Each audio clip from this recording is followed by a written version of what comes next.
ఈరోజు చాలా మందిలో ఇది గమనిస్తూ ఉంటానండి. సమాధానము కంటే ఒక వ్యక్తిని రెచ్చగొట్టే ధోరణి ఏ విధంగా చేస్తారంటే, నిన్ను ఏమన్నాడో తెలుసా, నిన్నేమన్నాడనే లోప చాలా కోపం వచ్చేస్తూ ఉంటుంది. నన్ను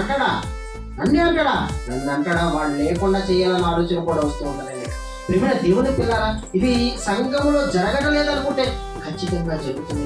దేవుని పిల్లారా, దీని వల్ల ఇద్దరు వ్యక్తుల మధ్య బంధం పోతుంది, సంఘంలో విభజన మొదలవుతుంది. అక్కడి నుంచి లోకంలోకి కలిసిపోవడానికి కూడా, లోకానికి దగ్గర అవ్వడానికి కూడా, మన జీవితాన్ని మన చేతులారే నాశనం చేయడానికి సాతాను ఏ విధంగా వస్తుందంటే, ఇద్దరు వ్యక్తుల మధ్య బంధాన్ని కూడా విడగొట్టడానికి సమాధానం లేని మాటలు. అందుకే అనాలోచనగా సంఘంలో మాట్లాడకూడదు, అలాగే విస్తరించి కూడా సంఘంలో మాట్లాడకూడదు. విస్తరించి ఒక వ్యక్తి నీ దగ్గర మాట్లాడుతున్నాడంటే నిన్ను ఏదో లేకుండా చేయడానికి. విస్తరించిన మాటలు ఏముంటుందండి, దోషం ఉంటుంది. విస్తరించి ఎందుకు మాట్లాడాలి? విస్తారమైన మాటల వల్ల దోషము, ఆ దోషమైన మాటల్లో ఒక వ్యక్తిని తప్పించవచ్చు, లేదా ఒక వ్యక్తి నుంచి ఏదైనా లాభసాధన పొంది ఏదో వ్యక్తిని బ్లేమ్ చేస్తూ నిన్ను దేవుళ్ళకి తప్పించవచ్చు.